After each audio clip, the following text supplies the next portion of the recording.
Hello friends, a very warm welcome. I'm Lisa Taggart and I'm delighted to be making a contribution to this July 2022 Fairy Craft Fest. I'm also very happy indeed to be having a play with some of the fabulous new release stamps. You all know how much I love creating meadow scenes, so I just couldn't resist. This tutorial is actually very achievable, but before we begin, let's have a look at some of the materials that I used. Looking at tools, we have the acetate hill masks. Also we have the Versamark ink, the detailed white and the anti-static bag for embossing. We have glitter of choice. Mine is Diamond Stickles as usual, but you can use what you have. In terms of brushes, I have the fabulous Lavinia stamp stencil brushes, but I've also got the cheaper makeup type brushes. I've got applicators, which are also similar to makeup applicators for the PanPastels. We've got gold and silver glitter pens. We've got paint pens. I've used a variety of different types, just different nibs and colours, but I've also got the trusty Posca pens in pink, green, yellow and white. Also using my favourite Stabilo All black pencil for some filling in, and also the white Signo Broad gel marker. Now the PanPastels, I've pulled out several colours here. You don't have to use them all. Bright yellow, green and magenta to begin. I've also got a lovely Hansa yellow with burnt sienna. I've got another green, phthalo green shade, an ultramarine blue tint, which is really like a purpley bluey colour. I've also got chrome oxide green and of course titanium white, but use what you have. Distress oxides as well, prize ribbon and wilted violet. I've got blueprint sketch, which is a favourite, and spun sugar, and finally tumbled glass. In terms of the lovely elements pads, we've got Sahara and russet orange. I've also picked out Sundance, which is beautiful, and the very handy graphite. And finally the lovely olive, which is very important to this scene. And then for the permanent ink pads, the VersaFine Clair, we've got Shady Lane, Medieval Blue, and the glorious Glamorous, which is a lovely colour. So those are the materials. Of course, use what you have. Now moving on to the new release stamps, and just look how lovely they are. This is the large Olivia. And we've also got the open dandelion, one of the ones from the set. The tall dandelion without the leaves. We've got the leaf spray, which is beautiful. Wildflower and leaf creeper, which can be used up or down. My favourite bluebells, and one from the Flora foliage set. I think you'll agree it's a wonderful selection. So if you want to make something like this with those stamps, just keep on watching.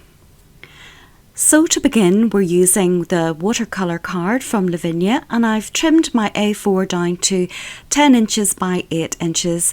You can use a smaller piece if you wish. Now the background, I'm starting off with my Distress Oxides and my little brushes, and we're going to put in some sky at the top, and this is really just to take away the white, really to give us some sky, and I'm just brushing it on literally roughly in circular motions, and I'm leaving white gaps to give some indication of clouds perhaps, but I'm not being too particular about how I apply this. I'm just scrubbing it into the page, and as I say, circular motions with the brush. I've taken a torn piece of copy paper and in a hill type shape. I'm going to place that at the top and put in the mountain shape for the background, and I'm using my wilted violet colour, and again I'm not being very precise, I'm just applying some colour against the torn copy paper. And this could be a heather on a mountain, or just sort of an indication of a distant hill. And I'm not, again, being very particular because we can go over this at a later stage, add more or different colours. And in fact, I'm about to blend in a different colour to it now. I'm taking the spun sugar and another brush, and I'm just going to blend this in lightly to give it a wee bit of extra dimension and an indication of light perhaps coming from one side.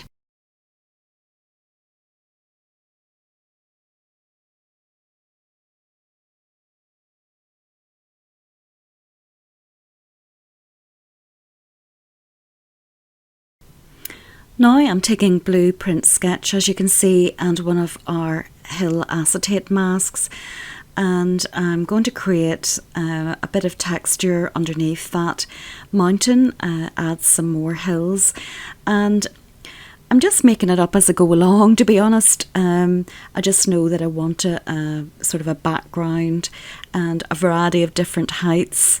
I like blue and purple for these type of background colours. So there we have another mountain range, and then I'm just adjusting it slightly and not leaning as heavily for the second application so that it appears to be more distant. So there you are.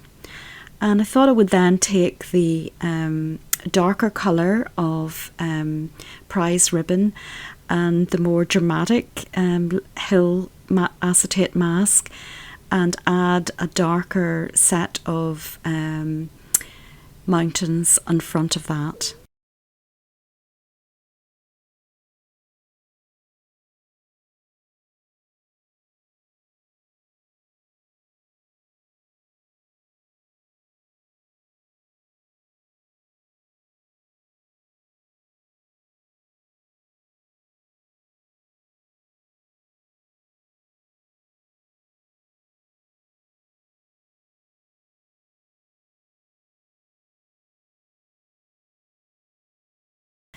Next, I had in my mind that I wanted to create a rolling hill, but with perhaps some background valleys. So what I'm doing is I'm darkening over to the right hand side just to create a little valley shape, and I'm going to take my torn paper, the same paper as I used before. This time it's the reverse part, using that as a mask to create more landscape. And you'll see that I use the torn copy paper just to create the shape that I want for the foreground, and I'll use a variety of different colours. I think I'm on to the different ink pads now. I'm on to the Element ink pads. I like using the Distress Oxide for the very distant things because they are a slightly paler and mistier, but as you go forward to the foreground, I'm using the other types of ink. They're all water based, but I'm onto the Elements and I'm onto the green now because they're stronger colour. And you'll see again I'm just applying the colour very roughly with my brush. Unlike some of the other tutorials that we've done where I'm very particular about blending, I'm not all that concerned with this project in getting a perfect blend because we're dealing with grass and texture. So this is why this project is quite simple in some ways, because we're just basically brushing it on roughly, and texture is good. And it's quite easy to achieve with the little brushes. Now, if you don't have brushes, don't worry. Maybe you have old makeup brushes, they would do, or maybe you have the lovely Lavinia Stamps stencil brush selection. They are really good, and I'm going to use them in a minute or two. If you use smoothies perhaps, but be very careful because they will apply more ink. The brush is a wee bit more manageable. You can see now that I've taken my stencil brush, and the reason I'm changed to this brush is because I'm going to do a light wash of pale yellow the whole way down the picture. And it's very important when creating meadows, for me anyway, to put down a good layer of the palest colour. And the idea is that when we build the different layers on top of this, that the nice bright yellow will peek through in parts, and we'll be covering a lot of it up, but it's important to have that glow from underneath. So that was Sundance, and I'm now adding a little shading here and there to give the indication of rough patches in the ground. And I'm taking my stencil brush to create a little bit more texture with the darker yellow. And you'll see me now squeezing the brush, and the reason for that is to make a different shape in the brush and to allow me to draw lines with it. And this is great. These stencil brushes are great for that, to be able to sweep up and down and create almost grasses, the shape of grasses and little furrows in the meadow. Now I'm doing the same again with the green stencil brush, and I want to add different lines of green across the meadow grass. And as I get towards the bottom, I will be filling the bottom in darker with the green, because it's closer and a darker, brighter colour as you come down to the front of the picture. Now, if you're doing this project, don't worry that yours isn't exactly the same as mine. The idea is just to create your own version and to put your lines and your colours wherever you feel appropriate. No two pictures will be the same, and that's the beauty of it. Your texture will be different from my texture. Your grasses will be in different places, and it's just, the idea is to get the colour down and the different textures in place and create a variety of shades. Now I've moved to the other makeup type brushes, and the reason for this is that the bristles on these brushes are more densely packed, and it's easier to enhance the darker areas with this little brush and just scrub the colour in.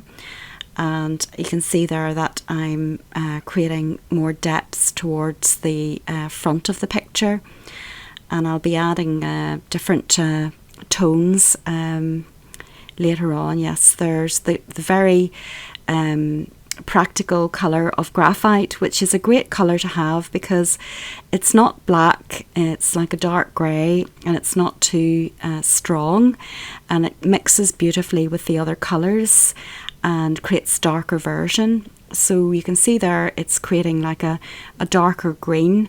So I think graphite is a great one to have, and I use that a lot to deepen my colours.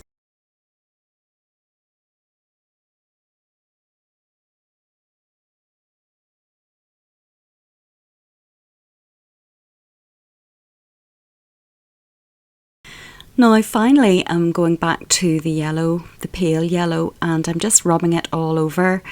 Now this is the only real blending that I'm doing. It's just important to have that yellow tone, I think, in the meadow grass. So I'm just going over the whole lot just to go over any little rough areas. So that's that. And I also decided to put more purple in the mountain. I do tend to go back and forth because once you put down the foreground, you realise then that the background needs a little more attention. And I had a very irritating little black mark up there. I don't know where it came from. I'm trying to cover it up unsuccessfully, but I do fix it later. So there you are, and it's important now to dry it very thoroughly before the next stage. And the next thing we're doing once this has been thoroughly dried is we are going to dab on, and this is such fun, we're going to dab on our PanPastels. And this is quite easy to do, and it is literally just putting little dots of colour over the top. And I've taken the green yellowy colour to start off with, and these are in no particular order. I tend to just do this very intuitively. I have a very much a suck it and see approach, which isn't always good, but I just roll with it and put in what I think will look good. So as you can see, it's very easy to blend in. Can you use your ordinary pastel pencils? Yes, of course. That they would do just fine. If you don't have PanPastels, you can use your pencils. But the beauty of the PanPastels, I think, is speed. Because they can be dabbed on very quickly. It will take a little bit more time, perhaps, if you're using pastel pencils to add the wee dots of colour. But you can, of course, do a more precise version if you're using your pencils. So I've gone on, I think, to a darker green, and I'm mixing that in with the paler green. And this is such fun, honestly, and it is a bit random. It is very simple to do. It looks an awful lot more complicated than it is. So don't be put off. Be brave. Now, the next colour I'm using, this is where you do be very brave, is the magenta, which is one of my favourite colours. And this is where we start to add the meadow flowers. And it's just a hint of flowers, and that's why it's quite easy, because really all you're doing is putting little dabs of colour here and there, and it is just to indicate what might be in the background. And some of these colours will fade as we go on with the different layers, but that doesn't matter. You can see now that I'm putting some brighter yellow just to the very top of the hill. Perhaps the sunshine is hitting the top of the hill. It's also a useful colour. If you don't mix up your PanPastels as I just did, it's a useful colour to mix in with the rest and blend. If you think something's a bit strong, just go back and mix it in the same way that you would with your inks.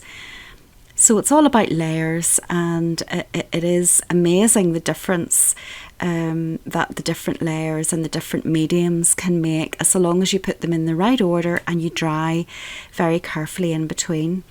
Now this one is like a pale purpley colour, and it was really to help tone in with the mountains in the background and to add hints of, I don't know, daisies or pale flowers. Now, a lot of this doesn't survive at the end of the picture, but not to worry.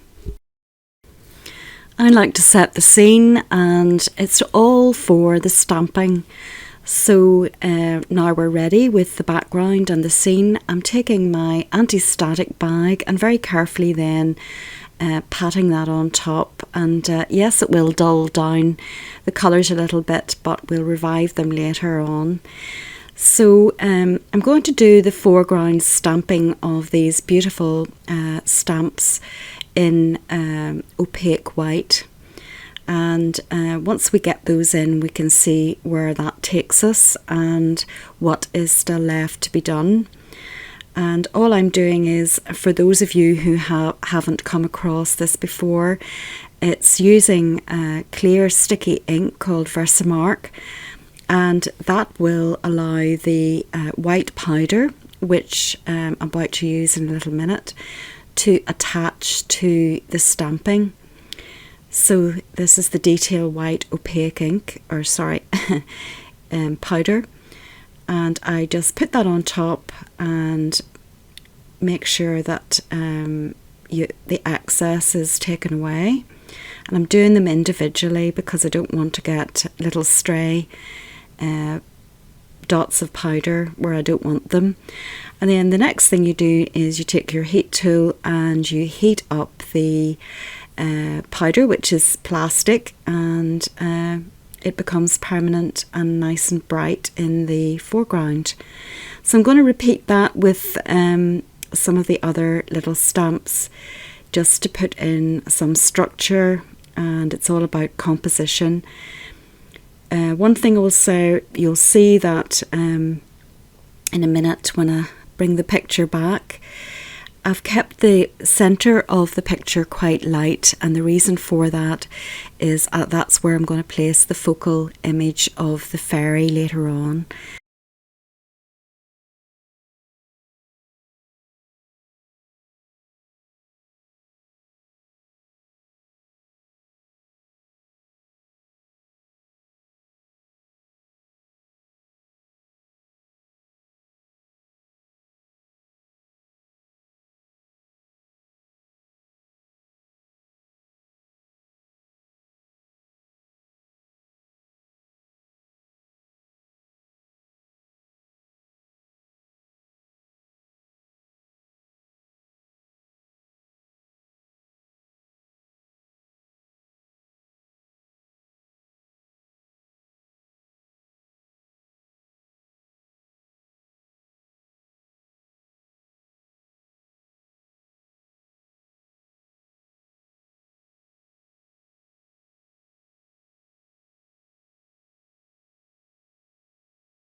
Now that takes us quite nicely to the next stage. And as usual, I'm fussing about with extra bits of colour. So I've got my pastels out again, and I'm reintroducing some of the little bits that we've lost. But I'm also going to darken a few patches and add a rusty colour in the background.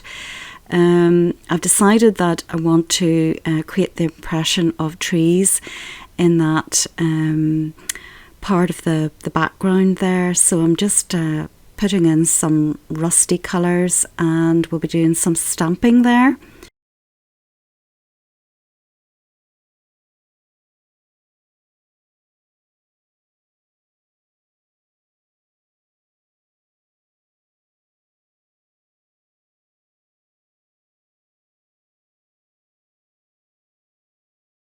So there we are, and I'm taking the new stamps that I think are so versatile. Look at that lovely stamp, and I'm going to just use it to provide a hint of some tree foliage there in the hills. So I'm just really masking off the bottom of the stamp and using the top, both first and second generation ink. I don't want anything too strong, and I want it sort of just to be a hint.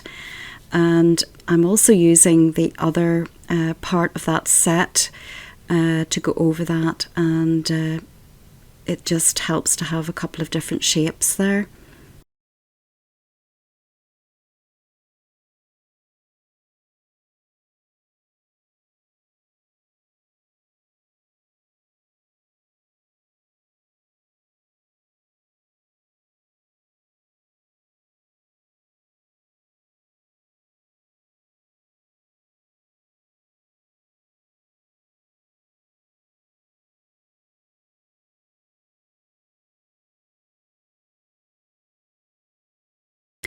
Okay, now for the focal image, and I've taken my medieval blue, which is a permanent stamping ink, and I'm going to stamp up my lovely fairy, Olivia. Give it a good coating of ink. Now, because the background that I'm about to place it on top of is quite chalky with the pastels and all the rest of it, it's not going to be a particularly clear image, and you'll notice there that I try to dab some of the ink off the feet, because I don't want her feet to be very stark. I want it to nestle into the grass, or to give the impression that her feet are nestled in. Now, it's not very bold, but that's good, because what I want to do is to add some shading to the fairy.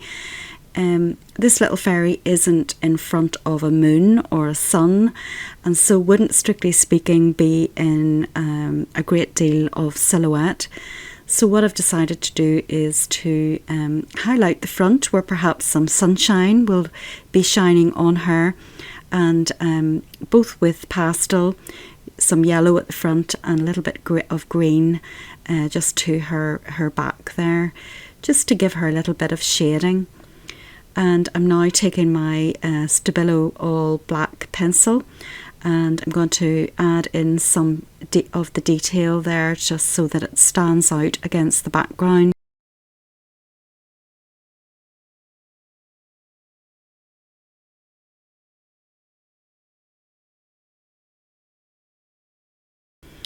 So we're now going to do some fun stamping with the smaller meadow flowers, and I'm taking this little stamp, which is from the Flora set. It's not a new stamp, but it's one of my firm favourites, and I'm just placing it quite randomly, using my copy paper to cover up some of the foreground flowers.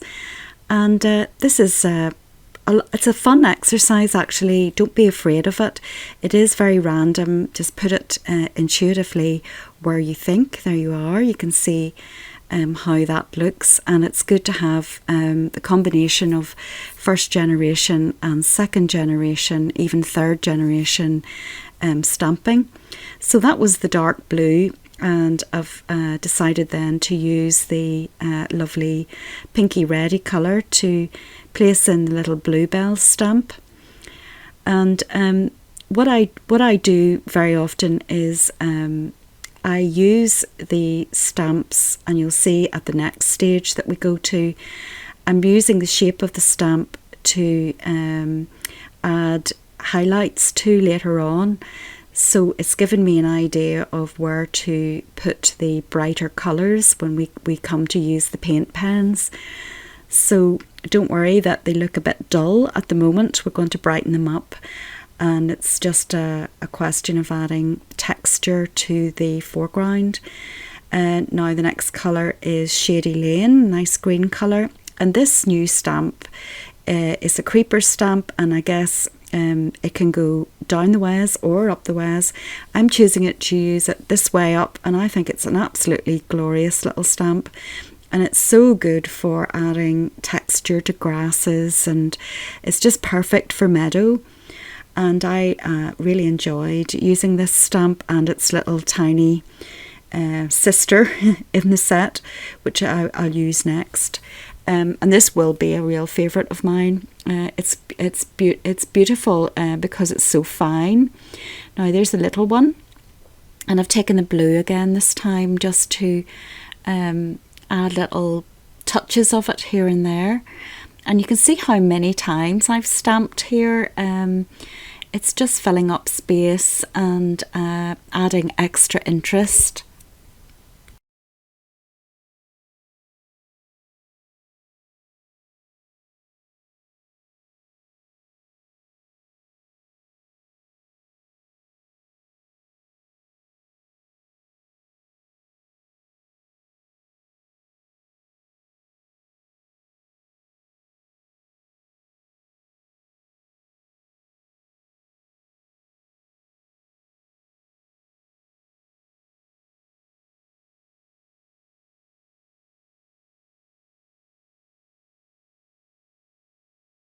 So now that that's dry, this is where the magic begins, and simply just take your finger in your titanium white pan pastel and rub it around the little dandelions, and look how lovely they look. Now I've tried to do that to the one she's holding, and I will restore that one later. But just filling in the embossed areas makes them just so much brighter. So that's an interesting idea. It worked out quite well for this picture, so I think I might use that trick again.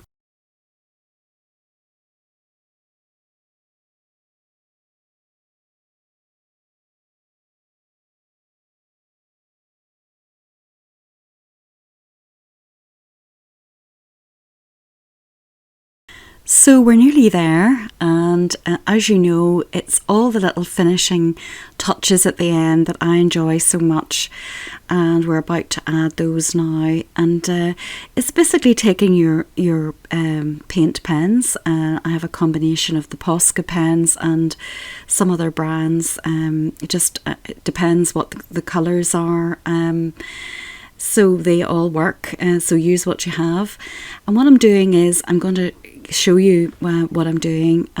As I said before, you can use the stamping to fill in little dots on top of the stamping, so that's one way of doing it. You can also add little dots of colour just wherever you want, but there you can see I'm picking out the bluebells and adding some dark pink Posca pen just to brighten them up.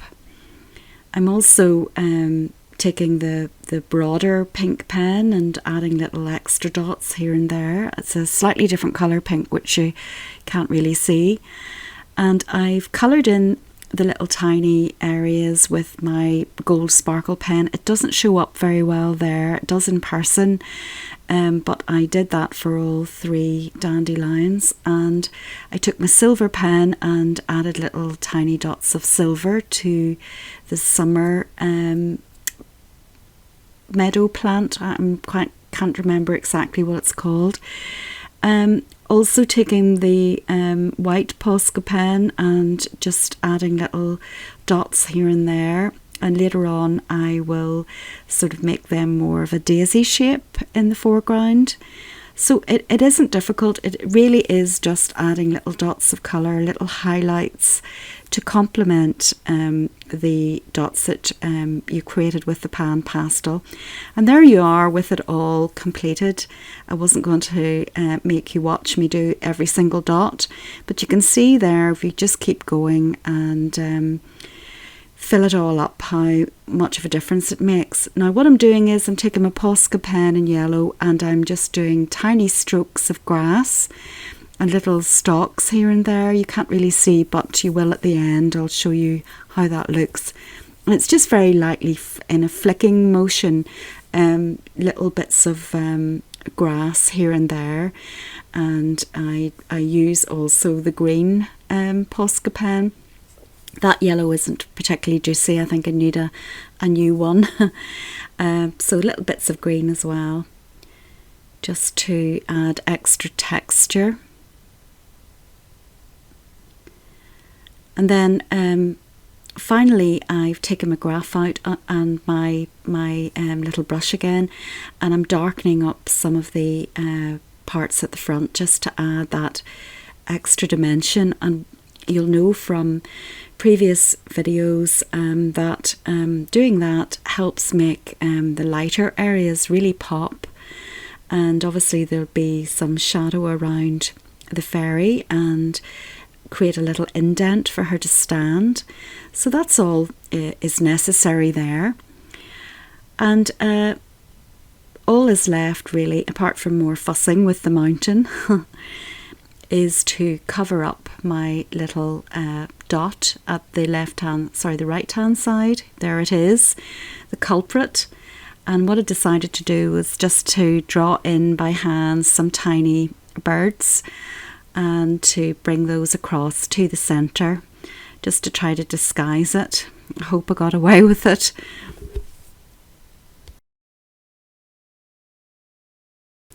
And the final touch, of course, is adding some sparkle. It's obligatory, particularly on the fairy's wing. It just brings the whole thing together. I really need a new tube of glitter. Obviously use your glitter of choice. There are so many to choose from. I like this because I think I have more control over it. And I literally just do little dots here and there where I think the light would be hitting the little flowers, and just it's very quick to do, and it does make all the difference. So there you have it. That was easy. And you can see it's now framed onto some white and some black card. And there's the close-ups. I hope you can see the little strokes of grass maybe that weren't apparent earlier. And it's twinkling away. And in all honesty, it's not that difficult once you get the composition. The rest just follows, and it's just tricks, smoke and mirrors. So I hope you enjoyed the project. I hope you'll have a go and create your own meadow. The stamps are absolutely fabulous. I really enjoyed using them. Thank you so much for joining me, and please, as always, take very good care of yourselves. Until next time.